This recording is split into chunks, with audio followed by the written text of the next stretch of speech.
Immersion, Kevin and I planned to do something quite extravagant, wear beautiful clothes, go to luxurious settings, and then when we got back to London we realised that actually we needed to do something that was going to really test us. For me, one of those things was actually not making myself really attractive for men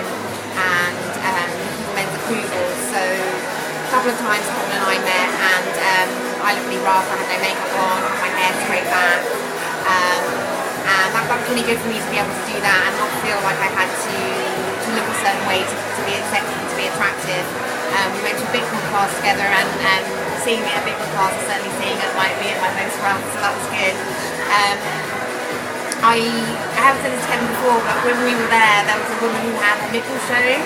and during the class I was really aware of it, and I know Kevin was really aware of it, and I kept thinking, I really hope Kevin doesn't say something about it, because we are in a relationship together, and I just don't want him to say anything about it, but he did say something about it, and that kind of wound me up a little bit. And looking back, that kind of is what led me, I think, to tell Kevin some truths, which in hindsight I think was really helpful for Kevin. It was actually really helpful for me, because that's another thing for me which is really difficult in relationships, is to really speak my truth, because I live in fear of not giving the person I'm with enough attention and all the things that they need, because they'll leave me, and I don't really live my desires because of that. So I gave Kevin some really full-on truths, which I think, as I said, was helpful for both of us.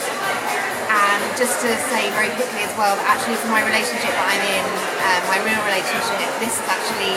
been really helpful for me to clear loads of stuff in that as well, around me actually speaking my desires.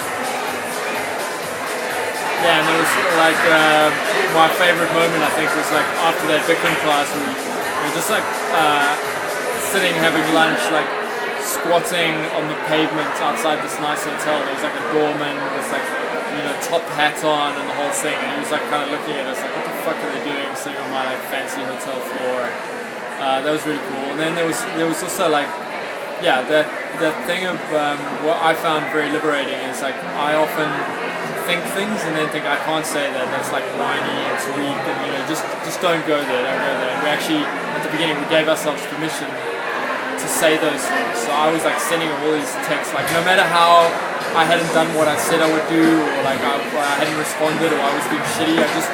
just kept blaming her and putting it back on her, which is kind of what I do in my head anyway, but like I'm like, well, I can't do that. So just sending her these like really aggressive, needy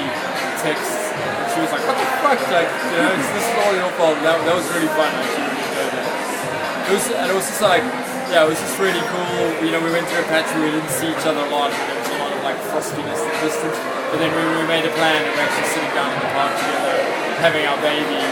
It was really sweet, and it was just like, okay, like all that doesn't, you know, you can just reconnect, and it's not so hard, you don't have to like decide that everything's big. And it was fun. Yeah, and I just wanted to say as well, actually the truth that Kevin gave me is actually really helpful, because I think I've been kind of hyper aware on this program being in a monogamous relationship, and because of that was kind of stopping me kind of like fully kind of